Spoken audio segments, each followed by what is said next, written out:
সকলকে আমি অভিনন্দন জানাই। সংগ্রামী ছাত্র বন্ধুরা এই মুহূর্তে কথা বলার জন্য আহ্বান জানাচ্ছি গণতান্ত্রিক সাংস্কৃতিক সাম্রাজ্যবাদ বিরোধী যে পদক্ষেপ তা নিয়ে আমাদের এখানে কাজ করছে। সেদিনের যে ছাত্রগণ অভ্যুত্থানের নেতৃত্ব দিয়েছিলেন, সেই নেতৃত্ব দিতে গিয়ে তিনি সেদিন সেই পাক হানাদার বাহিনীর হাতে তিনি গুলিবিদ্ধ হয়ে নৃশংস নিষ্ঠুরভাবে তাকে হত্যা করা হয়। তার এই হত্যাকাণ্ডের মধ্য দিয়ে সেদিন সারা বাংলাদেশে আন্দোলনের লেলিহান শিখা ছড়িয়ে পড়েছিল এবং 69-এর একটি সফল ছাত্র গণ অভ্যুত্থান হয়েছিল। সেই গণ অভ্যুত্থানের মধ্য দিয়ে সেই স্বৈরাচারের পতন হয়েছিল। সেই স্বৈরাচারের পতনের মধ্য দিয়ে আমাদের স্বাধীনতার বীজ বপন হয়েছিল এবং 1971 সালে সেই মহান স্বাধীনতা যুদ্ধের মাধ্যমে আমাদের প্রাণপ্রিয় আমাদের সেই স্বাধীনতা আমরা অর্জন করেছিলাম। সেই স্বাধীনতা অর্জনের পিছনে তার ছিল সবচেয়ে বড় অবদান এবং তিনি এই দেশের নিপীড়িত নির্যাতিত কৃষক শ্রমিক মেহনতি মানুষের অধিকার আদায়ের জন্য আজীবন তিনি লড়াই সংগ্রাম করেছেন।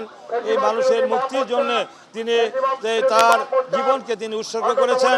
তিনি এই দেশে একটি বৈষম্যহীন একটি ন্যায়ভিত্তিক সমাজ প্রতিষ্ঠা হোক, যাতে করে নির্বাচিত প্রতিনিধিরা জনগণের স্বার্থে, জনগণের পক্ষে, জনগণের কল্যাণে দেশ পরিচালনা করতে পারে। কিন্তু আমরা ইতিমধ্যেই লক্ষ্য করলাম যেই আকাঙ্ক্ষা নিয়ে, যেই উদ্যম নিয়ে, আশা নিয়ে মানুষ গণ অভ্যুত্থান করেছিল, গণ অভ্যুত্থানে একটা পরিবর্তন প্রত্যাশা করেছিল। কিন্তু আমরা দেখলাম নতুন বন্দোবস্তের স্লোগান দিয়ে সেই পুরনো বন্দোবস্তই এখানে বহাল রাখা হয়েছে। অভ্যুত্থানের পরে গত 18 মাসে যে অন্তর্বর্তীকালীন সরকার দেশ পরিচালনা করছে, সেই সরকার অর্থনীতির ক্ষেত্রে, রাজনীতির ক্ষেত্রে, সংস্কৃতির ক্ষেত্রে, শিক্ষার ক্ষেত্রে, সমস্ত ক্ষেত্রেই পুরনো যে ধারাবাহিকতা, সেই ধারাবাহিকতাই বহাল রেখেছে। যে কারণে এখনও দ্রব্যমূল্য মানুষের নাগালের বাইরে, আইনশৃঙ্খলা পরিস্থিতি ভয়াবহ এক সংকটের মধ্যে আছে। প্রতিদিন মানুষ খুন হচ্ছে, প্রকাশ্য দিবালোকে গুলিবিদ্ধ হয়ে, এমনকি নির্বাচনে যারা প্রার্থী তারাও মৃত্যুর মুখে ঢলে পড়ছে।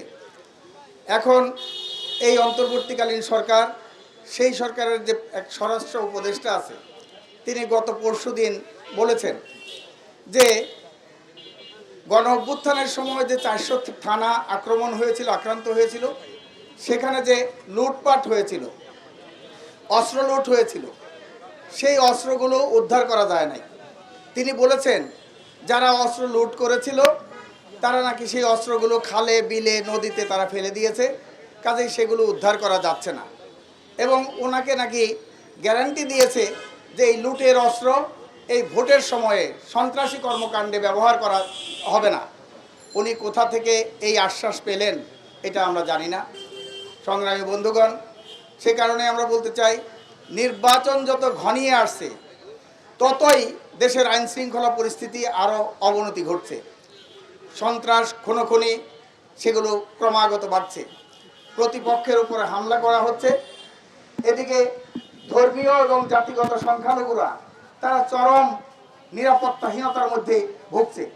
শহীদ আসাদের যে স্বপ্ন ছিল একটি গণতান্ত্রিক বাংলাদেশ, সেই গণতান্ত্রিক বাংলাদেশ প্রতিষ্ঠার লক্ষ্যেই তিনি সেদিন রাজপথে মিছিলে ছিলেন। অকুতভয় সৈনিকের মতো তিনি সেদিন আন্দোলনে নেতৃত্ব দিয়েছিলেন। আপনারা জানেন বিএনপির চেয়ারম্যান জনাব তারেক রহমান একটি বক্তব্য রেখেছিলেন যে দেশ যাবে কোন পথে, ফয়সালা হবে রাজপথে। তার যে সুদূর প্রসারী বক্তব্য, সেটা যেমন 52-এর ভাষা আন্দোলনে সালাম বরকত রফিকের রক্তদানের মধ্য দিয়ে রাজপথে ফয়সালা হয়েছিল, মায়ের ভাষা প্রতিষ্ঠা হয়েছিল, ঠিক তেমনিভাবে 62 শিক্ষা আন্দোলন ওয়াজুল্লাহ বাবুরের রক্তের বিনিময়ে রাজপথে ফয়সালা হয়েছিল, শিক্ষার অধিকার প্রতিষ্ঠা হয়েছিল। 69-এর গণ অভ্যুত্থান রাজপথে ফয়সালা হয়েছিল শহীদ আসাদের রক্তের বিনিময়ে। এবং 71-এর মুক্তিযুদ্ধ শহীদ রাষ্ট্রপতি জিয়াউর রহমানের সেদিন স্বাধীনতার ঘোষণার মধ্য দিয়ে সেদিন মুক্তিযুদ্ধে ঝাঁপিয়ে পড়েছিল বাংলার দামাল ছেলেরা, সেনাবাহিনী, বিডিআর, পুলিশ সহ।